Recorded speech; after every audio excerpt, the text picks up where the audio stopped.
Gubernur Sumatera Selatan Herman Deru menghadiri sidang paripurna hari jadi Kabupaten Oku Selatan ke-19 tahun.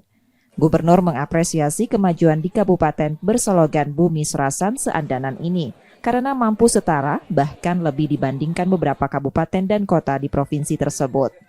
Capaian dan kemajuan yang nampak dari Oku Selatan seperti kesehatan, pendidikan, dan infrastruktur yang diiringi peningkatan ekonomi masyarakat.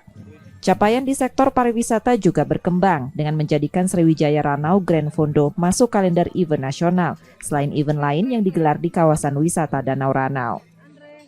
Tidak hanya berlomba untuk menyamakan dengan kabupaten sebelumnya, tapi bagaimana Oku Selatan tetap berdiri sebagai kabupaten yang tergolong maju di Sumatera Selatan ini, maju dalam pelayanannya, maju dalam ekonominya, maju dalam